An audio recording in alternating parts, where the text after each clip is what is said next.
بالله ولا باليوم الآخر ولا يحرمون ما حرم الله ورسوله ولا يدينون دين الحق من الذين أوتوا الكتاب حتى يعطوا الجزية عن يد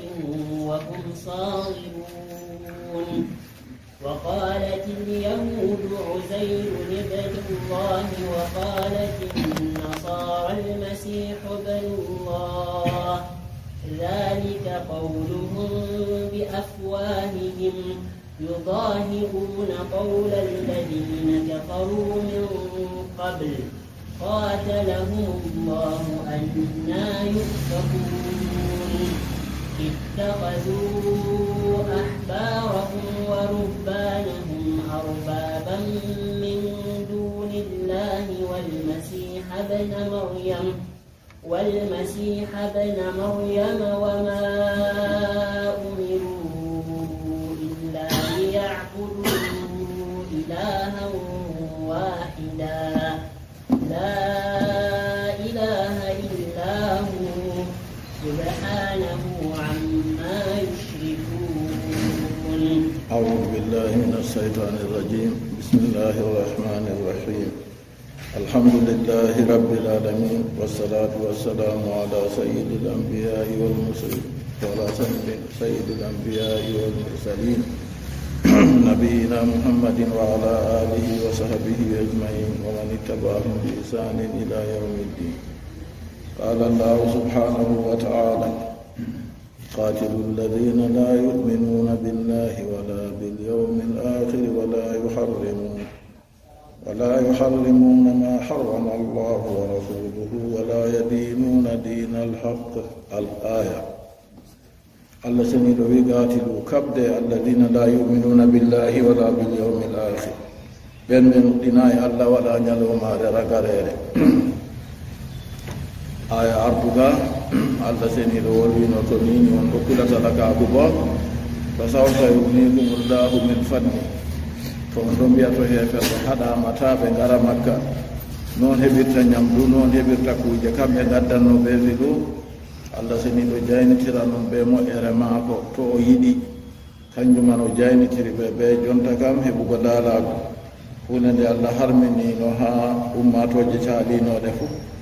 to nini ɓe koni ɓe jafti jawle ha heferɓe to ɓe mofti sey yite jippa daga dow wara ñaama kuje man fuu to yite man nge jippito goɗɗo hooyi ko sulere woore nge ñamata se nge ɗo taara nge ɗo waɗa harka ɓe kefta woodi ko ngakki to ɓe hoosi ɓe hawti ɗum wuɗa nden allah dafnani ummatore nde kadi jaynitiri ɓe be majum. allah seniɗo wi kanko fanta andukijo o jam hikimajo o gonijo. qatilu alladina la yuminuna billah kabde ɓe ɓen ɓe nuɗɗina e allah wala bil yawmil akhiri wala ñalomare ragarere ɓe nuɗɗina e allah sakko ɓe ndewamo kanko tan ɓe nuɗɗina e allah sakko ɓe kuwa kuugal o warjiraɓe ɓe magal yande ragarere. suro on fi dicri qitali alil kitabayni ɗo ɗum fuɗɗuki on ha woluki habduki ɓe yimɓe defte ɗiɗi yahuda ɓe nasara bayani qitali musrikil arab ɓaawo wanginki habduki ɓe heferɓe araɓe en giino haala ko allah seniɗo wolwi hono badar de no ukkori no waɗi nden o wolwi fayinta seeɗa ha kono huudu bo fayinta wiyata najalat hina amara rasulullahi wa hadi l aya najalat hina umira rasulullahi sallllahu alayhi wa sallam bi qitali rum. aya ka jippi wakkati nulaaɗo allah sallllahu alayhi wa sallam umrama ɓe habdugo ɓe ruminko en yaake nden dawlaji ɗon no ɗiɗi mawɗi ha duniyaaru ɗo. rum ɓe farisa wala dawlaji fotata ɓe maɓɓe sembe to nden kamɓe go nulaaɗo allah sallllahu alayhi wa sallam umrama habdugo ɓe maɓɓe wakkati nde aya man jippi. falamma najalat tawajjaha rasulullahi sallllahu alayhi wa sallam li gazwati tabuk yaake aya man nde ka jippi ɗon nulaaɗo allah mo salatu allah e jammu ɗum tabitani o huusitani kadi jonta kam ngam dalila konu tabuk o yahanno nokkure wiyetende Tabuk o honoya toon ha kono maɓɓe man ɓe jahata ɗo woodi ha nulaaɗo Allah sallallahu alayhi wa sallam tindini ɓe wi woodi nokkure to ɓe jahi ɓe tawan ndiyam pamaram ni ndiyam ɗo ɗelka peetel ni ta goɗɗo arta mo ha ndiyam ɗo hidde ko ɓe jotta ɗo no tawi worɓe ɗiɗo arti wari kayum kam ɓe yeɗi ndiyam ɗo ɓoyma nulaaɗo Allah wiɓe ko welanan ko sam o wi ɓe wafta ndiyam go ɓe gaddanamo ɓe wafti ɓe waddanimo Allah andi ko waɗi o rufi ndiyam go o wi to balɗe moɗon juuti jonta on jiyan pellel ɗo par gese fiw ha nder hunde ɗo a laara aynu Tabuk to a fii aynu Tabuk ni jonta a yiyan pellel man ɗo no warti gese go pellel bo nokkure nde ndiyam walano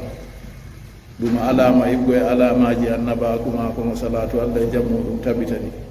o wolwa hunde daga nde siwa waɗugo nden nde wara nde waɗa bana no o wiman nulaaɗo Allah husitani jonta kam honoygo ɓe kadi o wiyata hone kabde ɓe nuɗɗinayi Allah ɓe nuɗɗinayi ɓe gonɗinayi wodende Allah ɓe gonɗinayi Allah won deweteɗo ɓe gonɗinayi ñalomare ragarere waɗan nden yimɓe kiite hokke barjari kuuɗe muɗum wa illa to nanon kam da amanu binnabii sallallahu alayhi wa sallam to ni ɓe nuɗɗinino Allah ɓe gonɗini Allah ɓe ñalomare ragarere kam na ɓe gonɗinanno annabijo Muhammad sallallahu alayhi wa sallam kadi ha ɗon man ɗo o wi ɗon ɗo ɗum jawabu on ha ko wiyete banguɗum aya man yaktadi nafiya imanihim billahi wal yawmil akhir na habde ɓe ɓen ɓe nuɗɗinayi Allah e ñalomare ragarere na wangi ɓe nuɗɗinayi ha aya ɗo waddi ma annahum yasumuna al imana billahi wal yawmil akhir hawtade bo kamɓe ɗo ɓeɗo ƴaƴa nuɗɗingo Allah e ñalomare ragarere yahuda ɓe nasara na ɓeɗo wiya ɓe mumini en wa fi kalami mufassiri isaratun bil qiyasi istinayi o wi woodi bolle maako ɗo ha woli kanko tafsira o ɗo woodi hisaaki dow sappaaki nden o wi ko tabitinta ɗum kam wiyeyo law amana alyahudu wannasara billahi wal yawmil akhiri la amanu binnabii sallallahu alayhi wa sallam yahuda ɓe nasara to ni ɓe nuɗɗinino Allah ceniiɗo ɓe ñalomare ragarere kam da ɓe nuɗɗinanno annabijo Muhammad sallallahu alayhi wa sallam yahuda yimɓe rewranɓe Allah ɓe deftere tawreta ƴaƴanɓe ɗo tokki annabi Musa kamɓe wiyete yahuda ko o laati o danejo ko o ɓalejo fu nasara rewranɓe Allah ɓe deftere Injila oɗo jaaji oɗo tokki annabi Isa alayhima salatu wassalam ko o danejo ko o ɓalejo fu na ɗum leñol na enen kam mo laral muɗum laaɓi fu yimɓe wiya nasara woodi araɓen feere min kawti noon ha hawtirde faɓɓi e nden min ɗo wolwa kadi haala ɗon go waddi irin kadi maji ɗi sey o wiyata o yaadi ɓe ɓinguel maako ha pellel feere ɓiyi ko pamaro ɓe ley duuɓi 10 e gelɗe nde ɓe heɓe ɗumani ni sey ɓaleɓe ɗo wiya da laarele nasara ɗo wari ɓe ɓinguel maako da nasara ɗo wari ɓe ɓinguel maako o wi ne ɓinguel wari doggi tawi mo wi baba enen en arab en julɓe na en nasara en yimɓe ɗo wiya nasara en na yi enen en anda to laral laaɓini goɗɗo wiya nasara on na laral ɓanndu nasara ɗo diina non noon yahuda ɓo diina tokkugo ɗawreta ɓe linjiiɗa tokkugo annabi Musa ɓe tokkugo annabi Isa ɗo on kadi mo tokki annabi Musa wiye yahuda mo tokki annabi Isa wiye nasara to ngam dalila konngol maako man ansari ilallah ga Allah hawariyuna nanu ansarullah moye wallata mi ha laawol Allah seni ɗo yettingo diina nden ɓeɗo yimɓe lootoɓe laɓɓinano limse ɗon wi kamɓe ɓe tokkoto mo ɓe abo ɓe wi ko inni ɓe yahuda man ngam dalila inde mawɗo maɓɓe wiyete yahuda on ɓe innirama be inde maako nden toɓɓere goo majji warti yahudana ko malla ngam dalila konngol maɓɓe inna hudna ilayk jawmirawo minin min lortake min tuubi min lorti herma ɗum konguɗi modiɓe woni ɗon kanju o wi hamɓe yahuda ɓe nasara ɓe ɗo mbiya way ɓe nuɗɗini Allah e ñalomare ragarere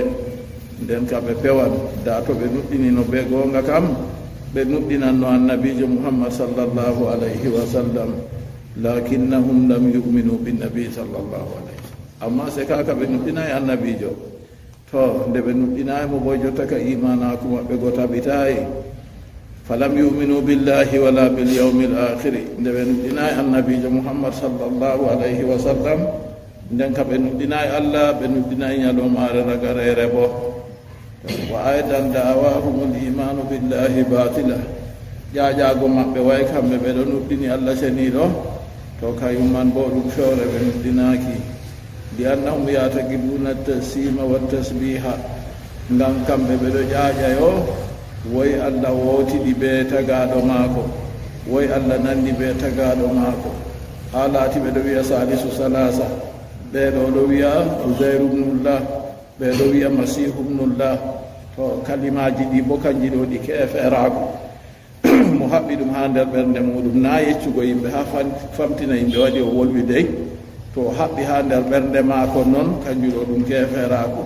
nden kana a yi ɗum riiwi ha waddi imanaku maɓɓe go wala kadi wala sakka fi kawnihi kufran seko wala sam mo wi ɓanndu allah wootiɗi ɓe ɓanndu tagaɗi maako o keefeero mo wi allah nandi ɓe tagaɗi maako o keefeero wa kadhalika da'awahum l-imanu bil yawmi l-akhiri batila nden kam laatake ƴaƴaki maɓɓe ɓe nuɗɗinki ñalomare dargal kayum man bo ɗum meere li annahum kanjum o wi kanjum nde laatake jotta ka nda ɓe ɗo bangina ɓe wi'a yo allah wootiɗi ɓe tagaɗo muɗum nden allah nandi ɓe tagaɗo muɗum ha yetti ɓe wiya salisu salasa ɓe wiya annabi isa kam ɗum tataɓo deweteɓe tato on ɗo ɗum kalimaji keferaku ɓe ɗo mbiya ɗi ɓe ɗo mbiya fahinta yo wa anna ahla aljannati la yakuluna fiha way yimɓe aljanna ñamata ha nder aljanna allah seɗiɗo wolwa wiya yimɓe ñaman ha nder aljanna nden ɓe wiya yimɓe ñamata aljanna wala yashrabun ɓe mbiya yimɓe aljanna jarata ha nder aljanna allah wolwi yecci en annabijo muhammad sallllahu alayhi wa sallam yecci en yimɓe ñaman jaran nder aljanna kamɓe ɓe mbi yo wala yankuhuna non noon ɓe te'ata nder aljanna ɗo fuu allah seniɗo yecci en ɓurul ayni en deydey ɓe o siryani yimɓe nastuɓe aljanna dewannoɗo allah ɓe debbo maako ha duniyaru ɗo ɓe nastidan aljanna allah seniɗo waɗa debbo go wooɗa ɓura deydey no woni ɗum fuu majum nden ɓe ngara ɓe mbiya yimɓe te'ata ha aljanna holli boliɗe maɓɓe go keferaku ɗon toon kadi yo non noon fahinta ha kamɓe man ko ɓe mbiyata yataqiduna bi'satal arwahi duna al ajsadi ɓe mbi allah seniɗo ha ummitinta yimɓe ɗo ɗum yonki tan ummititta ɓanndu ka ummititta ɗo man fuu ɗum fewre nano ɓanndu man kayrum ɗum ɗunni ndu tammi hawtugo ɓe yonki man wala seko de kalimaji maɓɓe bonnuɗi fatahasubu anna kufrahum bi hadihi l umuri wa takdibahum nabiy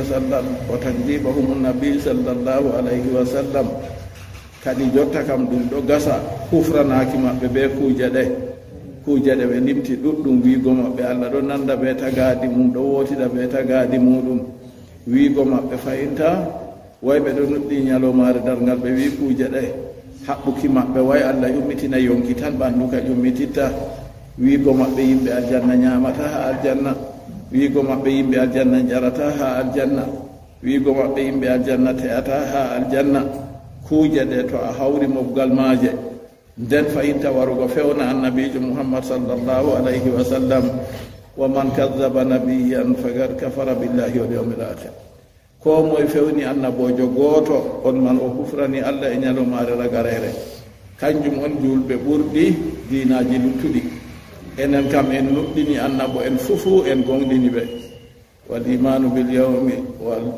wa kutubihi wa rusulihi nulaaɓe ɗo ha darange imanaku ɗo sey nuɗɗina moggal nulaaɓe fufu anda kamɓe ɗo ɓe koolaaɓe allah seniɗo suftiɓe leniɓe ɓe jottini nele bo wala ko ɓe cuuɗi ko ɗume nulaaɗo ɗum suuɗata ko jarra ko adna to ɓe fuuɗay nelal no famɗiri fuu mo wi nulaaɗo suuɗi nelal kañum man ɗo ɗum keferaku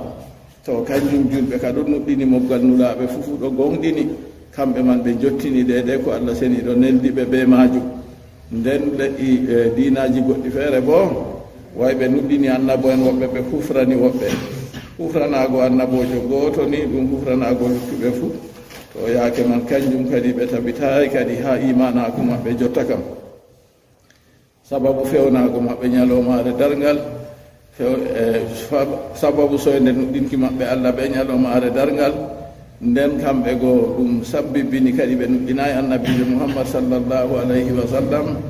be kuuje ɗe en limti kanjuman ko ɓe kaɓɓata ha diina maɓɓe kanju goo wonni kadi ɗum laatake kamɓe kaɓe tabitir keferaku wa man kadaba nabiyan fakad kafara billahi wal yawmil akhir mo fewni annabojo gooto haqiqa o kufrani allah e ñalowmaare ragarere e ñalowmaare darngal qala taala allah ɓangiɗo wi inna alladina yakfuruna billahi wa rusulihi wa yuriduna an yufarriqu bayna allahi wa rusulihi wa yaquluna nu'minu bi ba'din wa nakfuru bi ba'd ويريدون أن يتخذوا بين ذلك سبيلا أولئك هم الكافرون حقا الله سنيدو وي بن كفراني be Allah nulaɓe muɗum nden ɓe yuriduna an yufarriqu bayna allahi wa rasul ɓeɗo muuyi bo ɓe sendira hakkunde Allah e nulaɓe muɗum nden ɓe mbi'a minin kam min ɗo nuɗɗina yoga min kufrina yoga ɓe ɗo muuyi bo ɓe jogi to hakkunde bolwa ɗum ɗo ɗatal allah seni ɗo wi ulaika humul kafiruna haqqa nda ɓeɗo kamɓe woni hufriɓe no gonɗi kamɓe woni buliɓe no gonɗi yo ɗo holli en kadi ha kalimaji maɓɓe man kanji ɗin ni wangini kadi keferaku maɓɓe kanjum ɓe wi wala yuharrimuna hawtade ɓe noon ɓe harminta ma harrama llahu ko allah harmini kamɓe yahuda en e nasara en goo wa harrama allahu wa rasuluhu ko allah e nula ɗum harmini ɓe karminta kal hamri bana mbal a yi tafsir o men tafsiru jalalayni ɓeɗo modiɓɓe man ɓe ɗiɗo fu rahimahumullah tafsirure maɓɓe ɗo nde sande masine ha kefol ɗo waddu ko allah harmini pat naɗu ko ha kal hamri kefol o wiɗo ni tan heƴima na ɗum mbal tan bana mbal allah harmini no ɓe karminayi kamɓe finjir gaduru allah harmini ɓe harminayi ñamko riba karantaka ɓe harminayi e kala hunde nde laati ha sariya meɗen haram fu kamɓe kaɓe harminayi ha woyi woɓɓe maɓɓe dilla jotta ka ɓe wanciɗan be rewɓe maɓɓe ɓe sanjarewɓe fuu ɓeɗo ɗo ɓe sanjarewɓe jemmaje goɗɗe feere ɗo ɗo kadi ɗo eɗo ni ɓe yimɓe dina on fa innahum mukhatabuna bi furu'i sharia kamɓe man ɗo ɓe hulɗiraɓe be liccule saria islama ɓe ƴowdiraɓe be muɗum to hunde nde modiɓɓe mari luural dow man kadi nde ɓe laati ɓe heeferɓe kam ɓe bolwinaɓe ɓe liccule islama na bana julde suuma e hijju jakka nde nini kalimaji maɓɓe ha sintorago laaɓay kam ɓe bolwinaɓe be majum na to ɓe bolwinama ɓe ƴamtete ɗum na ɓe wi oho ɓe bolwinaɓe ɓe ƴamtete dow man ɓe jangite yangada je keferaku maɓɓe ɓe yangada je salgo hutinirgo ɓe dina man keferaku gona kanko ngun fooɗi kadi ha laati ɓe sali julgo ɓe suumugo e ko nandi e man wa yu'adzabuna alayha ziyadatan ala azabil kufri ɓe yangite dow deydey liccule islama go nde ɓe hutiniray ɓe jangitire yangada man kanka bo dow yangada keferaku maɓɓe kamɓe goo ɓe laati banni ɓe sali jotta kam hawtade ɓe noon wala yadinuna dinal haqqi ɓe ndinorta diina goonga a sabiti tabitit ka annasihi li gayrihi nasika tanamu min al adyani go e diinaji wa huwa dinul islam kanka woni diina islam yahuda ɓe nasara ɓe cali diina islam ɓe ndinoray ɓe maaka to hawtade ɓe noon kadi a yi keferaku maɓɓe goo ɓesdi kadi keferaku maɓɓe ngu ɓe hufrani o nele ɓe hufrana ɗum o nele ɓe hufrana ɗum nden hawtade ɓe noon jonta kam nda soyde nuɗɗinki maɓɓe imanaku ala ha maɓɓe kanju on fooɗani ɓe ha ɓe cali dinorago ɓe dina gonga kadi to nini laatake ɓe silmino ɓe nuɗɗini ɓe gonɗinino allah e ñalawmaare ragarere ɓe gonɗini annabijo muhammad sallllahu alayhi wa sallam nden kana ɓe ndinoranno ɓe dina gonga goo o wi wala yadinuna dinal haqqi dinal haqqi ɗo ɗum ɗume woni ha ɗon dinal haqqi ɗo ko muy wolwirgo ɓe maaka dinal haqqi ɗo dina islama na konngol feere ka wi noon ha tafsiroɓe woodi mo wi noon dina islama konngol feere go wi haqqu ɗo ɗum inde nder inde allah ceniɗo nden ka ɓe dinorta ɓe dina allah bana ha hadise ol wari to annabijo sallallahu alayhi wa sallam ummi ha nafa jemma o wiya anta alhaqu wa wa'duka alhaqu anta alhaqu an alla an woni haqqu to nden ka wala dinuna dina alhaqi ha ɗo ɓe ndinortaɓe dina allah ka allah ceniɗo waɗi kanka on ragare dina ka nasi dinaji fuu wala dina gorka feere ka goɗɗo rewrata allah allah jaɓana ɗum ɓaawo dina islama nde wari ɓaawo nde o leni annabijo muhammad sallllahu alayhi wa sallam kanka man woni faman ittaba gayra lislami fa huwa kafirun mo tokki ko luuti dina islama ɗo kanko o keefeero qala taala allah ɓangiɗo wi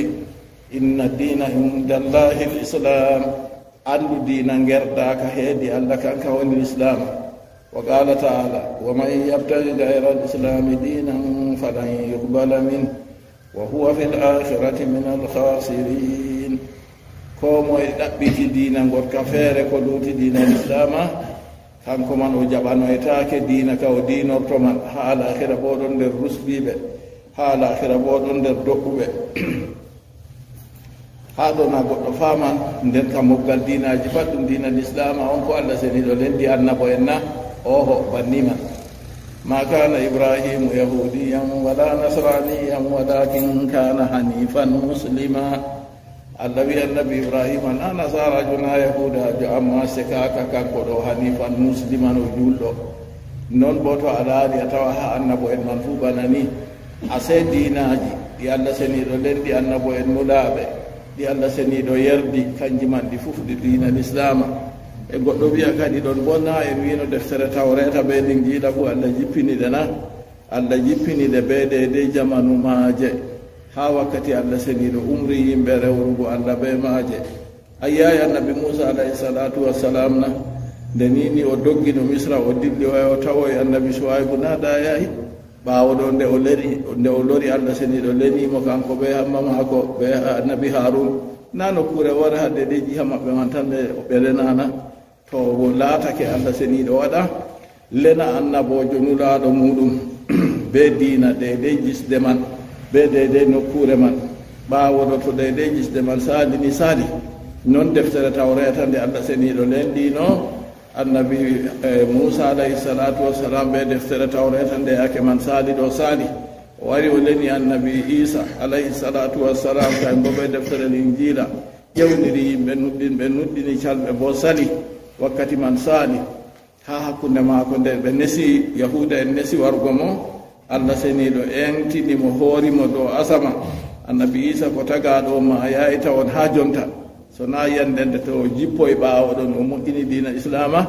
o tammi maayoygo amma yake to o jippi ɗon be dina islama on o huutirta kanka o hiitirta nasara en woɓɓe feere tokkiɓe moɗo ƴaƴa yo annabi isa dilli o tammi lorugo to o lori bo yaake man kam kamɓe marata jaalorgal ɓe marata jaalorgal to o lori ɗo yaake man doole maɓɓe se ɓe tokkomo ɓe tokka dina l'islama mo yiɗi kisdam annabijo muhammad sallllahu alayhi wa sallam o wi to annabi isa jippi ɗo o accata kuje tati o accata keeferaku koyna goɗɗo nuɗɗina sona noon bo kayumman ɗo bare nden o accata bo gafangal hunde gafangal maɓɓe je ɓe pewi ɓe wi woy annabi isa on ɓe gaɗi ɓe haɓɓi waafini woy siyar maɓɓe ɗo mo yi ɗum ɗon ha muɗum fuu o yewat o accata gadudu bo ha o tawi fuu o mbaran ɗum to yaake man ɗo yimɓeji fufu mbo tan warta allah ceniɗo tan won deweteɗo ha dow duniyaru ɗo ha laato konnaagu wala hakkunde yimɓe ɗiɗo fu innamal muminuna ihwa ɓaawo duuɓi joweeɗiɗi on annabi isa tammi maayoygo ɓaawo jippitimako annabijo sallllahu alayhi wa sallam o yecci ha o jippata fu sarqiya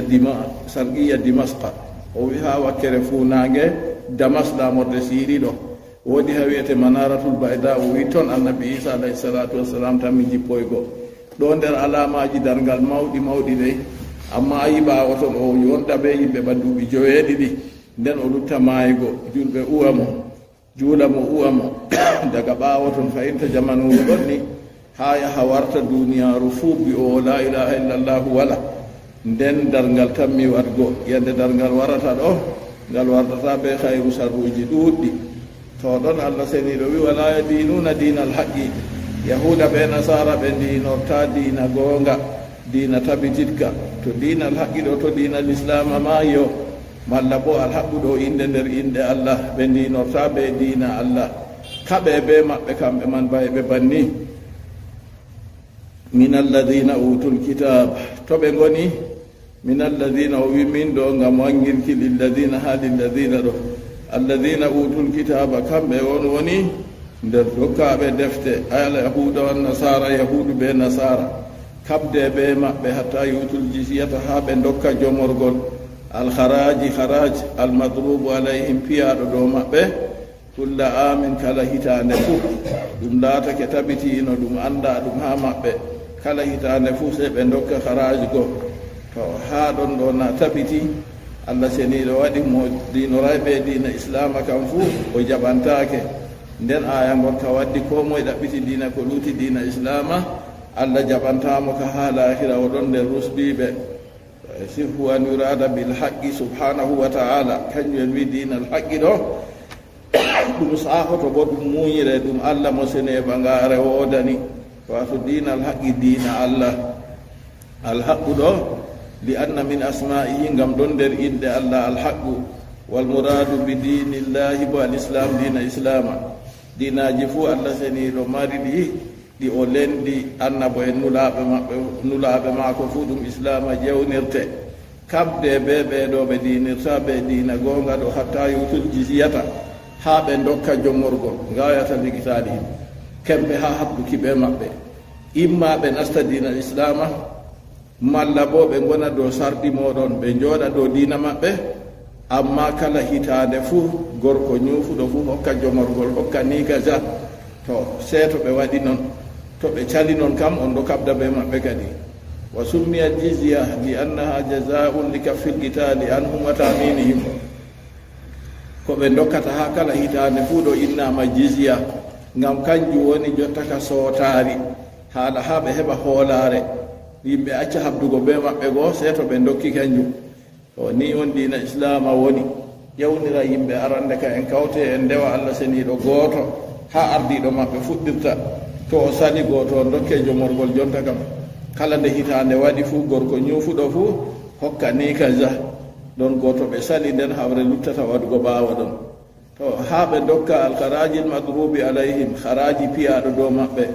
ay allaji yajaluhu limamu ala dhukurihim al-ahrari al-balighin al-musirin ɗum ko laamiɗo julɓe waɗata dow maɓɓe dow laatiɓe worɓe rimɓe nden ñuufuɓe bo koyraɓe bo taw kanjuman on kadi yimɓe feere nde colonisation waɗi ɓe wari ɓe ardi yimɓe ɓe tawi nda ko julɓe waɗanno ɓe hoosi ɗum ɓe liɓi dow yimɓeji laatake mo hewti duuɓi 17 fuu jottaka se hokka jomorgol duniyaaru feri ɓe ngari ba ɓe ittan hunde goo kadi bo ɓe lori fayinta ɓe ɗo ɗaɓɓita kuuje goɗɗe feere nasalullahu salamata wal afiya irin kuuje ɗe dina islama rewowo allah seniɗo gooto kañum on mari sembe dow majum ha dow saniɗo rewugo allah gooto ko laatake o goɗɗo deftere fuu na yahuda ɓe nasara nda defte maɓɓe ɗon kabde ɓe maɓɓe ɓe dinorayi dina gonga kam fuu on seedata bannini seeto ɓe hokki jomorgol ɓe dokka jomorgol ɗo bo seeto ɓe wari ɓe dokki ɓe hoore maɓɓe ɗen to ɗon man ɗo ha holla tosku maɓɓe hatta yutul jizyata an yadin ha ɓe dokkira jomorgol ɗo ɓe jungo alharajil madrubi alayhim piya ɗum dow maɓɓe goo to kanjum se ɓe ngara ɓe dokka bo kamɓe on ɓe wadda ɓe juuɗe maɓɓe an yadin ɗo wi haalun ay mum gadina aw bi aydihim la yuwakkiluna biha o wi an yadin ɗo mum gadina ɓe ɗowiɓe to nden kam wiigo yadin jungo ɗo ɗum o soomori haala feere ɓe wadda ɓe ɗowtare kamɓe on ɓe gerdini kala hitande nde timmi fuu gorko ñuufuɗo koyraɗo kayum man jeynitiɗo hokkanni kaja nden ɓe accide ɓe jooɗiɗa ɓe diina maɓɓe malla bo to laato yadin man ɗo ɗum be jungo maɓɓe on ɓe gaddata ɓe hokka aw bi aydihim la yuwakkiluna biha ɓe gadda ɓe juuɗe maɓɓe ni ɓe wakkalnata goɗɗo feere yo o wi ɗo ɗo wa hada tafsiru yunasibu masaba malikin wiigo se ɓe gadda ɓe juuɗe maɓɓe ɓe ngara ɓe dokka ɗo ɗum ɗo leeɓana de masaba imam malik litakuna yadul muslimi hiya al ulya jungo julɗo laata kango on towgo nden jungo tana julɗo bo laata lesgo se o wadda ɗum o wara ɗo yurmitaki o wara o liina hunde go to o liini go nden julɗo o waɗa jungo mum dow jungo maako hoosa alhaal bo dokkowo on no jungo heedata dow nden nden jaɓowo jungo heeda less amma ɓen kam to ɓe gaddi ha wangina tosku maɓɓe kamɓe on ɓe heedina jungo maɓɓe less nden jungo julɗo heeda dow hoosa jomorgol go ha wangina tosku maɓɓe ɗum fuu majum ko waɗi ɗum pat haaje ha ɓe lorto ɓe diinora ɓe diina gonga dey kanjum on ɗaɓɓitana hunde wonde feere wa hum sagirun alhaal maɓɓe ɓe toskuɓe adilla toskuɓe mum gaaduna ɗowtaniɓe li hukmil islami kiital islama ta seede habdugo ɓe maɓɓe ha to bana ni waɗi wa qalat lyahudu uzairun ibnullah wa qalat nasara almasihu ibnullah dhalika qawlum bi afwahihim allah ceniɗo wi wa qalat lyahudu yahuda en mbi uzairun ibnullahi uzairuna ɗum mbi allah wa qalat nasara almasihu ibnullah nasara en bo wi almasihu isa ibnullah isa ɗo na ɗum mbi allah allah wi men zalika gawluhum bi afwahihim ɗo konngol maɓɓe be kunduɗo maɓɓe mere alhaal bo konngol be hunduko on wollirteno dey to ase konngol may ngol wala hujja on sam kanjum allah seniɗo wi konngol maɓɓe be kunduɗo maɓɓe mere yudahiuna gawla alladina kafaru min gablu ɓe ɗo gembita konnguɗi ɓen hufrinoɓe daga ko arti konngol maɓɓe ɗo ɓe tokkayi yimɓe defte maɓɓe ɓe tokkayi ko woni nder deftere maɓɓe ha o wi wa qalatil yahudu hadha min tafsili adami imanin billahi wal yawmil akhir nda ɗo wangana en kadi en faman yahuda ɓe nasara fuu ɓe nuɗɗinayi allah ɓe nuɗɗinayi ñalomare dargal to ɓe nuɗɗini allah ɓe ɗo gonɗini allah kanko tagi mobgal tagi asama ɓe lesdi ko woni hakkunde asama ɓe lesdi ko woni nder asama ɓe nder lesdi nden kanko on o mara haaje ɓinguel a o marta haaje ɓinguel na se tampuɗo on ɗaɓɓititta ɓinguel kam ɗum yiya tamtere muɗum tema ɗo numato gurdam mum juuti ha wallita ɗum allah ka ganiyun anil alamin o jaynitiɗo o acciɗita geɓoji fufu wala ko buggal yimɓe ɓesdata mo sakko to ha ɗon wa qalatil yahudu asbabu nuzulil aya sababuji jibbaki aya akhraja ibnu abi hatim an ibni abbas radiyallahu anhuma qala ata rasulallahi sallallahu alayhi wa sallam sallamu miskam nder yahude en mbiyeteɗo sallamu bi miskam o wari ha nulaɗo allah be numanum no awfa hu yahudajo wa muhammadu bnu dihiya be muhammadu bi dihiya wa sas ibnu qaysin be sasu bi gays wa maliku bnu sayfi be maliki bi sayfi ɓe garani nulaɗo allah faqalu ɓe mbi kayfa nattabi'uka wa qad tarakta qiblatana wa anta la tasumu anna ujayran allah ay yahude ko ɓe gari ɓe wi annabijo sallllahu alayhi wa sallam sallamum nu miska numanum nu awfa muhammadum nu dihiya sasum nu qaysin malikum nu sayf ɓe ɗo ɓe laatake ɓe jowo kamɓe yahuda en ɗum mawɓe ha nder modiɓɓe maɓɓe kalluɓe kadi nde ɓe ngari ɓe mbiyata annabijo kayfa nattabi'u nomin tokkirtama wa qad tarakta qiblatana agiga acci qibla amin qibla on toye annabijo sallllahu alayhi wa sallam nde hootino madina o umrama o tiita baytul mugaddasi o juula to aɗo ha madina bo baytul mugaddasi wakkere woyla heedi o tiiti baytul mugaddasi go oɗo juula yahuda en bona ɗo ha madina go nden ɓaawo lebbi 19 ko lebbi 19 allah umrimo o lora o huusita wakkere suudu kaaba o juula suudu kaaba bo to aɗon ha madina ɗo heedi wakkere fombina to ɗon ɓe ngari ɓe wi kadi a yiɗi ha min tokke no min tokkirtama acci qibla amin nden ɗiɗaɓol man fayinta bo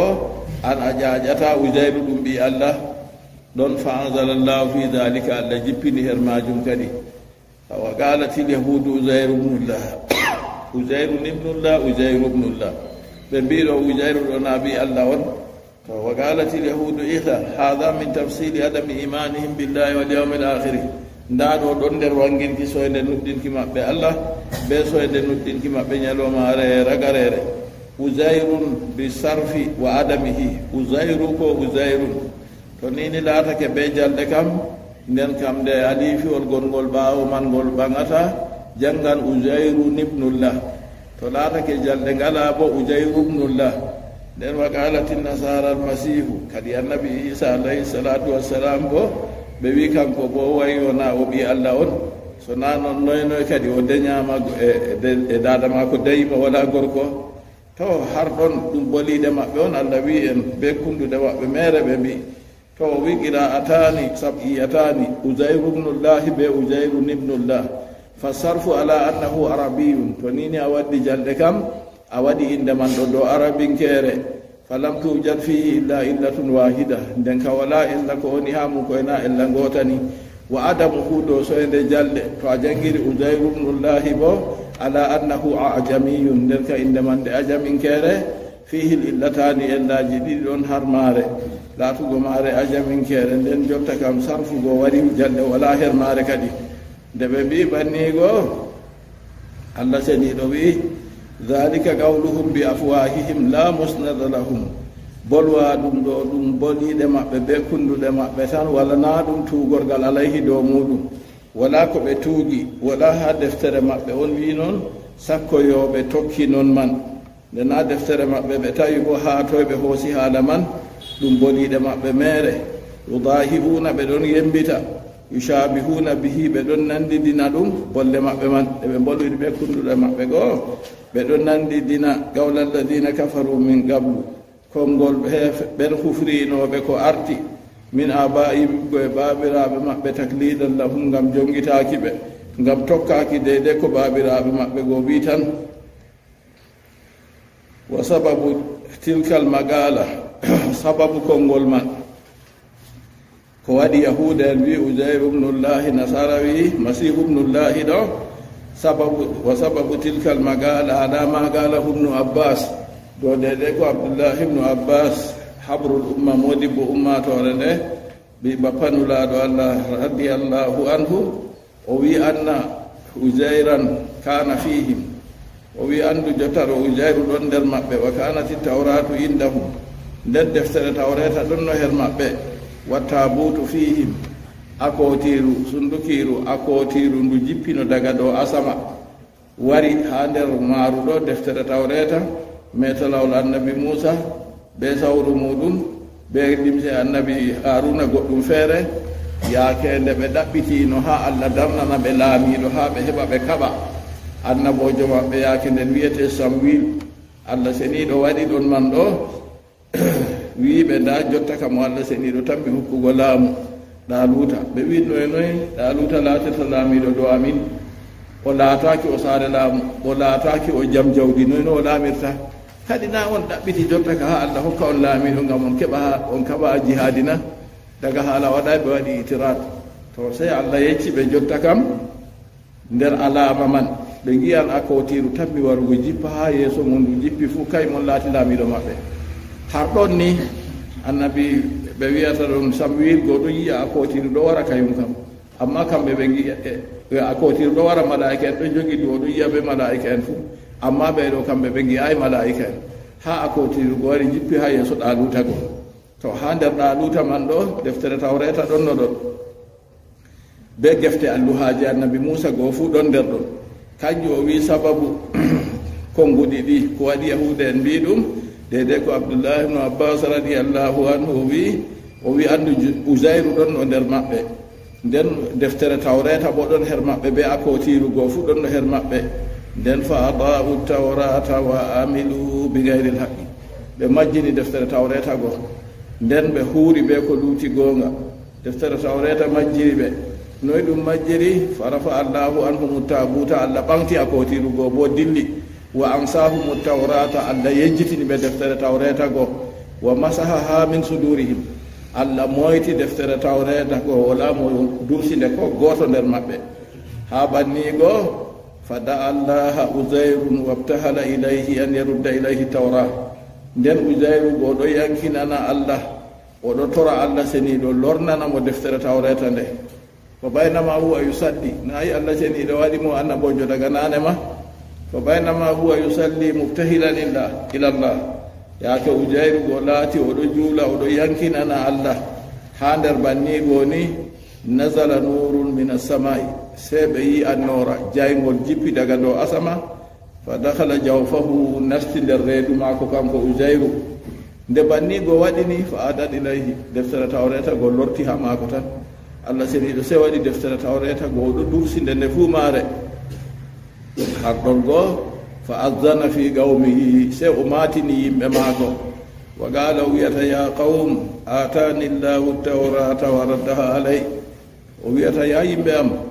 Allah hokki am deftere tawreta o lonnaniyam nde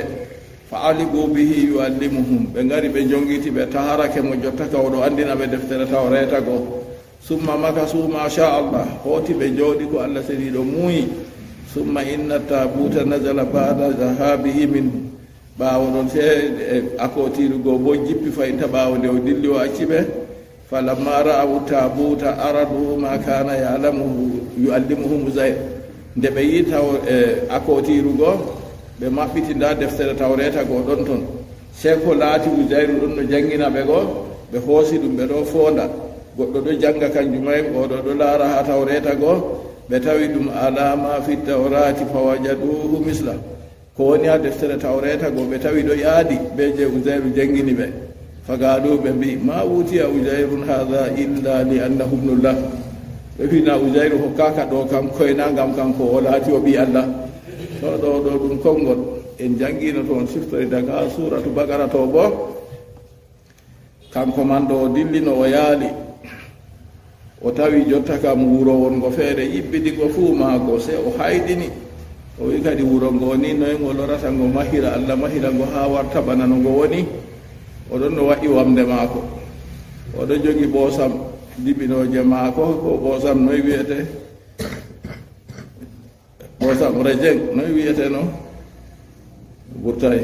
be ibbe maako ha sila oɗo jogi jooɓaari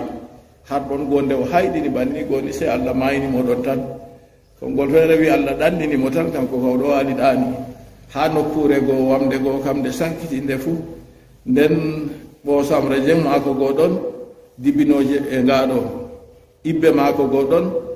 Allah seniɗo wi o ɗuwoɗi haa ɗo baaki duuɓi temerre wakkati nde o fini kanko waɗimo o ɗaanirno fajiri ɗum kiikiɗe man on har ɗon goo sey o tawi wamde goo nde sankiti nde fuu maare ɗon Allah seniɗo haa hollanmo bawɗe muɗum no ummitinirta hunde waande hunde hiinde fuu ɗon goo yiya iyal ngal dasa wara tawa iyal ngal feɗindira iyal ngal dasa wara tawa ngal ɗaɗi wara feɗa ɗum kusel holtini dow iye goo wamde laral waɗi be gaasa fuu wamde ummidari sey hiiki tan tawa ɗon goo tabbitini fakkat Allah seniɗo timma bawɗe dow hunde ko nde naane ma o anndino noon o yiɗi haa o yaɓɓigina o waɗi wamde maako goo o hooti wakkati o hooti ha wuro maako goo o yahi o tawi ɓiɓɓe maako ɓe taniraɓe maako ma naywi kanko ka o derkejo o naywayi o duuni saare maako ɓe mbi kay ɗona saare wayne on o wi kay saare maako on saare ma bana noy an on moye o wimmin woni Uzayru jotta ka nayi deftere tawrekata ka ɓe andino o dursino o wi kanko woni Uzayru ɓe mbi kay Uzayru maayi majjita ka na hande a wara wiya noon Uzayru mo jaɓantama ala banni o wi kanko woni Uzayru wi to woodi korɗo maɓɓe ɗon noon e korɗo goo nde nani haala goo wi ɓe ƴewnamo o wari o wi to anon Uzayru kam mi andi Uzayru jaaba do'ajo toranam Allah seniɗo gite am warta to mi yima mi andi tan to Uzayru o waɗi do'a se gite korɗo goo laaɓi tan o wi to anon Uzayru kam ɓattarre ɗon no pellel kaja o tawi fakat ɓattarre goo ɗon o wi o gowɗini fakat kanko woni Uzayru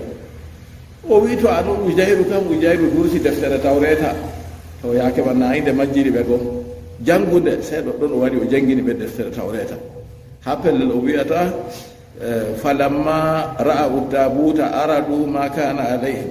jotta kam ɗo andini ɓe yaadi ɓe man kañum fagalu ma utiya Ujayrun hadha illa li annahu ibnullah na Ujayru hokkaka deftere tawreta o dursi ɗo ka koyna ngam o ɓi Allah defte caaliɗe ɗo ɓe wiɗe dursatako sam on Allah seni ɗo waɗi qur'anu ka durseteɗo en tiine ɓe dursugo qur'anu en tiine dursuɗo aya tattati nde weeti fuu hidde ko mawri ha yiya ko Allah seni ɗo hokkete be wiitugo ɗeya dey to haala gissa Ujayru Allah seni ɗo wolwika kañum kadi jotta kam dalila sababu konguɗi maɓɓe ko waɗi ɓe mbi Ujayru ɓi Allah ɗo ngam dalila tawgo deftere tawreta ko ha maako nde majjino bo ɓe wi kay oɗo ka hokkaka deftere nde ni ma utiya ujairun hadha illa li annahu ibnullah ujairu hokkaka deftere nde kanko e nangam o ɓi allah on kanko wa galati nasara almasihu ibnullah nasara en bo wi isa ɗum ɓi allah almasihu lagabun lahu masihu ɗo ɗum jammore maako allah daña o dañaka wala nandu woɓɓe pewi ɓe take way mbi isa ka ɓi allah ɗum woni ɓe pewi ɓe ɓeeti kam imma li annahu masihun ala masaha alaji ahatin ɓe wi ko innimo kanko masihu ɗo imma li annahu ma masaha alaji ahatin illa bari'a o moytayi jam ñaw fu koye na yamɗita aw li annahu mamsuhun bil baraka malla bo kanko ɗo o moytiraɗo ɓe baraka allah waɗimo goɗɗo baraka bo kanjum woni ɗuɗugo hayru to konngol feere ɓe wi kosngal maako ɗo a yi jabruɗe yimɓe to yaaɓi wakkere nder ɗo na woodi ha luggere luttata woodi keldi man ɗo ɓe wi junngo kosɗe maako ɗo helay sam wakkere nder ɓe yaasi fuu fotan konngol feere bo wi ɗo innimo masihu amma o waddaygol kangol haa ɗo wa sababu magalatihim sababu konngol maɓɓe ɓe mbi isa ɓi allah bo annahum kanu ala dinil haqqi kamɓe ɗo ɓe ɗon no dow diina goonga bada rafi isa alayhi salamu ɓaawo nde annabi isa ɓantama annabi isa maynaka bana no en wi bako allah yecci en wama gataluhu yaqinan bal rafahu llahu ilayhi ɓe mbardaymo ɓe goonga ba ɓe wiyata ɗo ɓe pewan accina allah ɓantimo her muɗum ɓaawo nde allah ɓanti annabi isa alayhi salatu wassalam fuu yahuda go yiɗi ɗo bargo mo dey nden ɓe jooɗi ɓe ɗon dow diina goonga ida wa samanina sana ha waɗi duuɓi 17 kam fu ɓe ɗo dow diina goonga yusalluna ila alqiblati wa yasumun ɓe ɗon tiita qibla ɓe juula ɓe ɗon cuumo na irin je suuma e maɓɓe jotta ɓe fewata ɗo to lewru nduyeeru waɗina ɓe suuma ñalɗe 14 suuma e may ɓe ñamata kusel se ɗume seno na banni ɗo nana suumay aɗo ñama aɗa yara wiya woy a suumi na noon ɓe pewan ɓe ɗon no suuma e goonga en janngino bo ha deyde allah seniɗo wi ya ayuha alladina amanu kutiba alaykum siyamu kama kutiba ala alladina min qablikum onon nuɗɗiniɓe suuma e farliɗinama dow moɗon banno farliɗina dow gonɓe yeeso mon suuma e ɗo farliɗinama kamɓe fu ɓe ɗon no suuma lewru bana men na konngol feere wi noon konngol feere wi ɓe suuma e farliɗinama dow maɓɓe ha lewru fuu balɗe tati ɓe suumoto lewru fuu balɗe tati lebbi 12 a yiyay ɓuri lewru gona to deydey ɗon man ɗo suuma e ka bano suumirte ɗo nden kamɓe suuma e maɓɓe to goɗɗo suumi yewi suumay se o ñaama ko o mari haaje fuu jonta to ɗaani ni halas o hooyiri suuma e on ɗo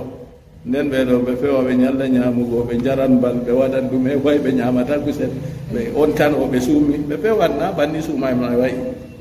ɓe ɗon no dow diina go goonga ɓe ɗon no njuula yo nden julde maɓɓe bana ɓe watta ɗo na julde ɓe kelle ɓe luwaali fewre ɓe fewan ɓe ɗo tiita qibla juuɗa nden ɓe ɗo cuumo hatta waga baynahum wa bayna alyahudi harbun ha hakkunde nasara en ɓe yahuda goo ɓe bondi haɓre ukki hakkunde maɓɓe wa kana fi lyahudi rajulun suja'un yugalu lahu bulus woodi goɗɗo ɗon ha yahuda en go cuusono fanti bulus inde maako to qatala jama'atan min ashabi isa alayhi salam ha haɓre ukki hakkunde maɓɓe goo o mbari yimɓe ɗuuɗɓe ha nder sobiraɓe annabi isa mo jam allah tabitani nden summa gala bulus lil yahud ɓawoɗon bulus go goɗɗo cuusogo o wiyata yahuda en in kana alhaqu ma isa faqad kafarna wannaru masirana o wi to nini goonga ɗo wondi ɓe isa ɗo nden enen bo en kufri fakkat ha yiten tam yaago na noon may woni seno e dabare o wi fa nanu magbununa in dakhalna nnara wa dakhalul janna enen ɗo en ñaamaɓe to ni en nasti yiite ɓeɗo bo ɓe nasti aljanna na ɓe ɗo giya na annabi isa ɓiɓɓe ɓe mbari ɗo kamɓe on deftere ɓaawo sike nden ɓe kaɓi bo o mbari ɗuuɗɓe maɓɓe o tabbitini haala ɗo fakkat ndaara gare man no ka tammi wongo goonga ɗo wondi ɓe maɓɓe enen bo en kufri to enen en ñaamaaɓe kamɓe ka ɓe tammi nastoygo aljanna enen bo en nasta yiite bulus wiyata ɓe dey o wi fa inni sa ahtalu wa udillahu hatta yakulu nara maana o wi jonta ka ko mi waɗata ka se hiila lutti ha mi waɗa dabare wonde feere nde mi waɗata nden mi majjina ɓe to mi waɗi hiila goo mi majjini ɓe ni ɓe kawta be menen pat ɓe yahuda fu en nastida yite asena a waɗa dabare deydey no a handitorto on deydey fayinta no a halkirta woɓɓe ɓe halkere ma summa innahu amida ila farasin kana yugatilu alay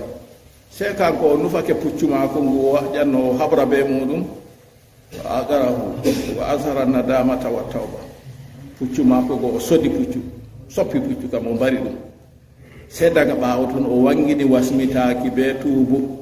o waɗa turaba ala rasi wofti mbulwuldi o rufido hoore maako iri raneɓe ɗo to woodi ko metti ɗum waɗan noon summa innahu ata ila nasara nden o dilli ha nasara en ɓe kosɗe o tawi ɓe faqalu lahu ɓe mbiyata mo man anta anon moye qala wi ana aduukum bulus min konnejo mon bulus mo mbari yimɓe moɗon ɗo gan nuditu min assama annahu laysa laka tawbatun hatta tatanassara a yi fewre mako ko waddi ko o wi min o mi ƴewnama daga dow asama ƴewnirama dow asama bo noyi tuubu am jaɓatake se to mi nasti nder dina moɗon ɗo wagan tubtu a taytu mi tuubi mi warani on ha mi nasta dina moɗon a seɓe anda hallende ono dawri fa adhaluhu lkanisata wa nasaruhu ɓe hooyimo ɓe naadimo nder kanisaru maako jotta ka ɓe yiwimo deydey no ɓe yiwirta goɗɗo laata nasarajo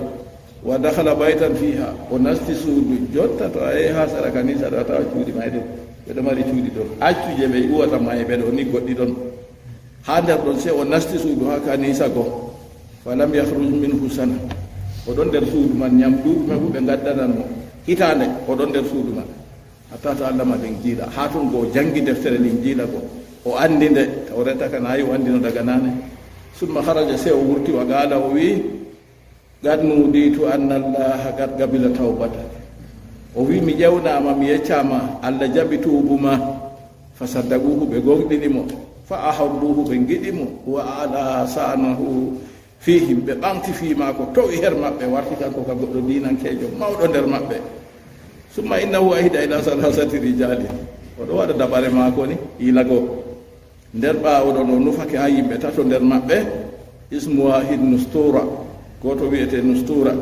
wal akharu yaqub wal akharu malakan ha defte maɓɓe ɗo windi laɓɗum tan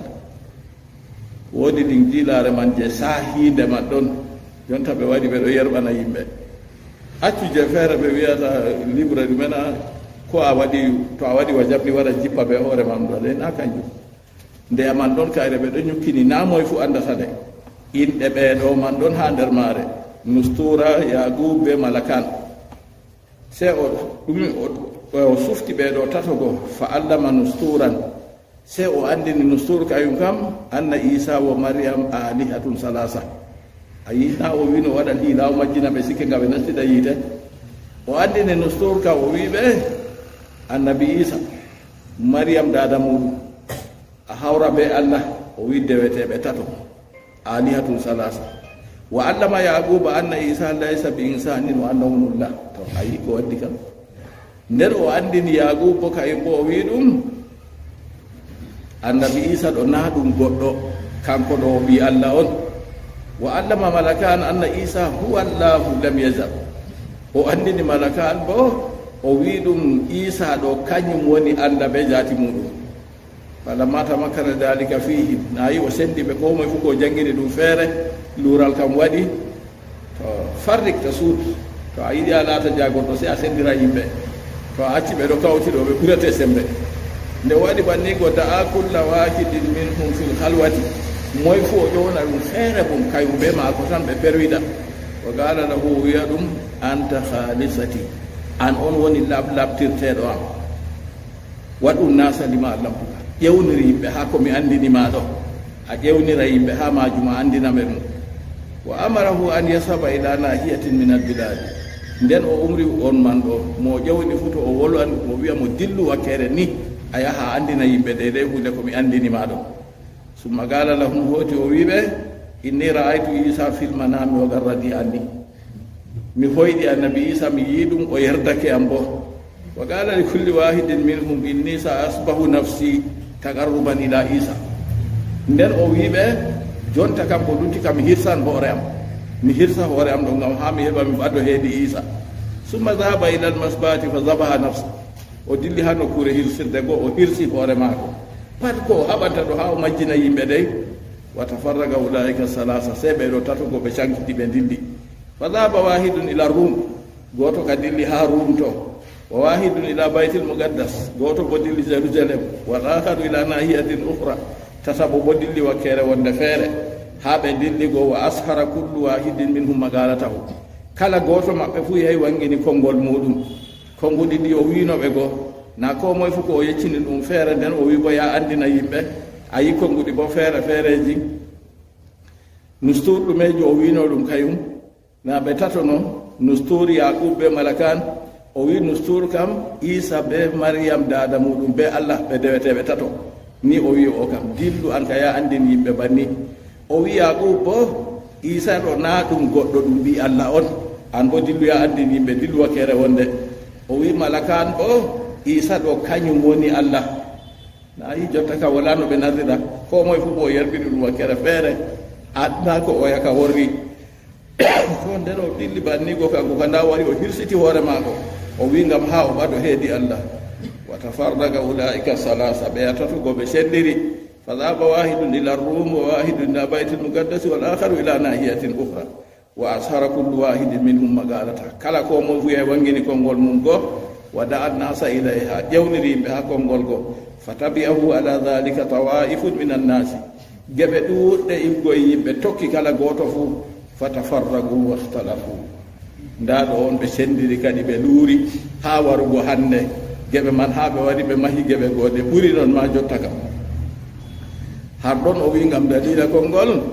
wa qalat innasara almasihu ibnullahi dhalika qawluhum bi afwahihim allah wingol a toon ɗum konngol ɓe kunduɗe maɓɓe meere alhaal bo konngol kam ɓe kunduɗe on wolwirte noye allah wiiri bi afwahihim allah wolwi ɗo ɗo ha lornugo konngol goo dow maɓɓe holli ɗum fewre on ɓe pewi yudahiuna